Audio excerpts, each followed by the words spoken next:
Hello hi ನಮಸ್ಕಾರ. ಅಮೃತ ಅಡುಗೆ ರುಚಿ ಚಾನಲ್ಗೆ ಸ್ವಾಗತ. ಬರ್ರಿ ಇವತ್ತು ಗರಂ ಮಸಾಲ ಯಾವ ಥರ ಮನೆಯಲ್ಲಿ ಮಾಡ್ಕೊಳ್ಳೋದಂತ ಸುಲಭವಾಗಿ ಹೇಳ್ಕೊಡ್ತೀನಂತ. ಗರಂ ಮಸಾಲ ಮಾಡೋಕೆ ಯಾವ್ಯಾವ ಸಾಮಗ್ರಿಗಳು ಬೇಕಂತ ನೋಡ್ಕೊಂಬರೋಣ.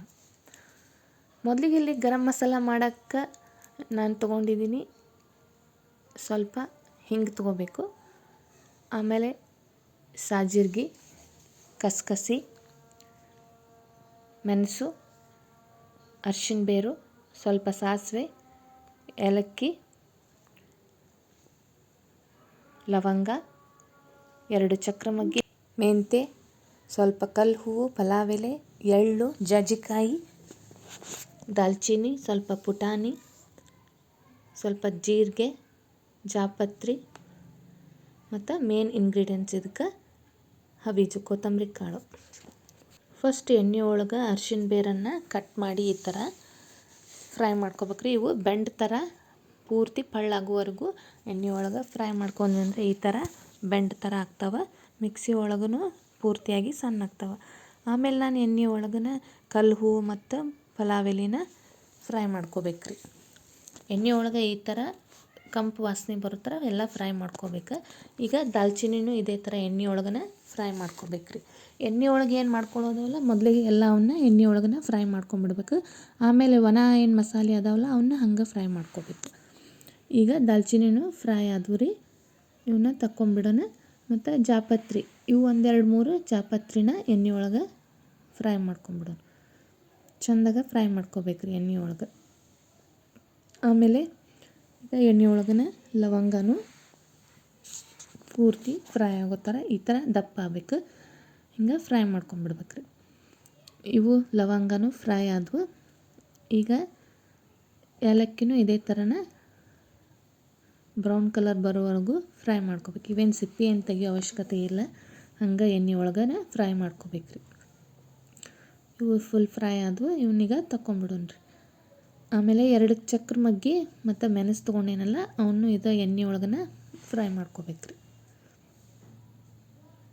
ಸ್ಲೋ ಫ್ಲೇಮ್ ಒಳಗನ ಈ ರೀತಿ ಫ್ರೈ ಮಾಡ್ಕೋಬೇಕ್ರಿ. ಇವು ಫ್ರೈ ಆದು ಇವನು ಒಂದು ಕಡೆ ತೆಗೆದಿಟ್ಕೊಂಬಿಡೋಣ್ರಿ. ಈಗ ಒಂದು ಜಾಜಿಕಾಯಿ ತೊಗೊಂಡೇನಲ್ಲ ಅದನ್ನ ಕಟ್ ಮಾಡಿ ಅದನ್ನು ಎಣ್ಣೆ ಒಳಗನ ಫ್ರೈ ಮಾಡ್ಕೋಬೇಕ್ರಿ.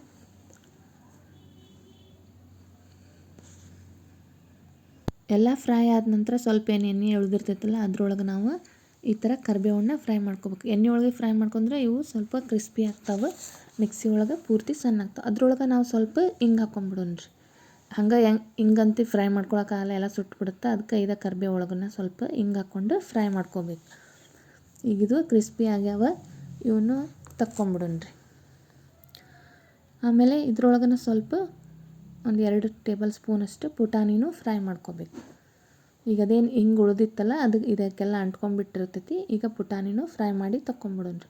ಈಗೇನದಾವಲ್ಲ ಎಲ್ಲ ಒಣ ಮಸಾಲೆನ ಫ್ರೈ ಮಾಡಿ ತಕ್ಕೋಬೇಕು. ಇದ್ರೊಳಗೆ ನಾನು ಸಾಜೀರ್ಗೆ ಮತ್ತು ಕಸ್ಕಸಿ ಹಾಕಿ ಫ್ರೈ ಮಾಡ್ಕೊಳಕತ್ತೀನಿ. ಇವು ಫುಲ್ ಚಟಪಟ ಅಂದು ಪೂರ್ತಿ ಸ್ವಲ್ಪ ಬ್ರೌನ್ ಕಲರ್ ಬರೋವರೆಗೂ ಫ್ರೈ ಮಾಡ್ಕೋಬೇಕು.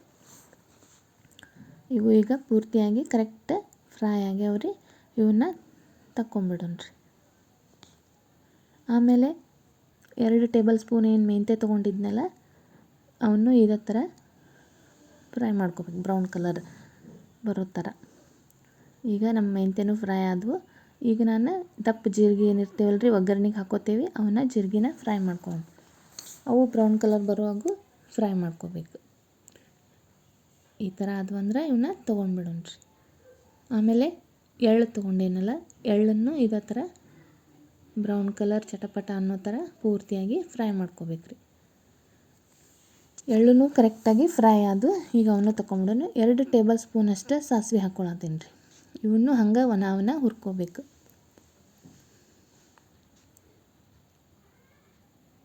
ಈ ಥರ ಅಡುಗೆ ಒಳಗೆ ಇದು ಸ್ವಲ್ಪ ಮಸಾಲೆ ನೀವು ಖಾರ ಕೂಡಿಸ್ತೇವಲ್ಲ ರೀ ಅದ್ರೊಳಗೆ ಇದನ್ನು ನಾವು ಮಿಕ್ಸ್ ಮಾಡ್ತೀವಿ. ಉತ್ತರ ಕರ್ನಾಟಕ ಸೈಡ್ ಮಸ್ತ್ ಸ್ಮೆಲ್ ಬರುತ್ತೆ. ಆಮೇಲೆ ಇವೆಲ್ಲ ಒಣ ಸಾಮಾನಂತೂ ಪೂರ್ತಿ ಫ್ರೈ ಆದವು. ಲಾಸ್ಟಿಗೆ ನಾವು ಹವೀಜ್ ಕಾಳು ಅಂದ್ರೆ ಕೊತ್ತಂಬರಿ ಕಾಳು ಏನಂತಿರಲ್ಲ ಅವನ್ನ ಇದ್ರೊಳಗನೆ ಫ್ರೈ ಮಾಡ್ಕೋಬೇಕು. ಇವು ಪೂರ್ತಿ ಸ್ಮೆಲ್ ಬರೋವರೆಗೂ ಬ್ರೌನ್ ಕಲರ್ ಬರೋ ಥರ ಫ್ರೈ ಮಾಡ್ಕೋಬೇಕು. ಈಗೆಲ್ಲ ಮಸಾಲೆ ಸಾಮಾನಂತೂ ಫ್ರೈ ಆದವು ರೀ. ನೋಡಿರಿ ಈ ಥರ ಎಲ್ಲ ಫ್ರೈ ಮಾಡಿ ಇಟ್ಕೊಂಡ್ಬಿಟ್ಟೀನಿ.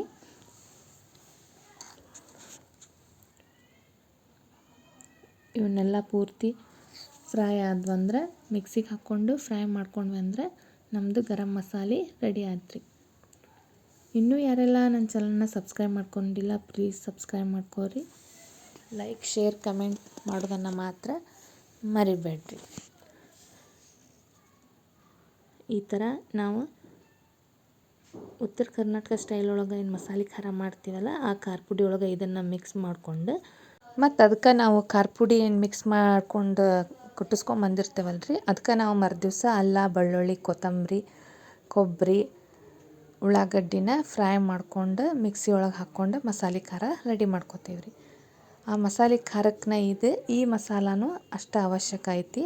ಇನ್ನೊಂದು ವಿಡಿಯೋ ಒಳಗೆ ನಾನು ಮಸಾಲೆ ಖಾರ ಪೂರ್ತಿ ಯಾವ ರೀತಿ ಮಾಡೋದಂತ ನಿಮ್ಗೆ ತೋರಿಸ್ಕೊಡ್ತೇನೆ ರೀ.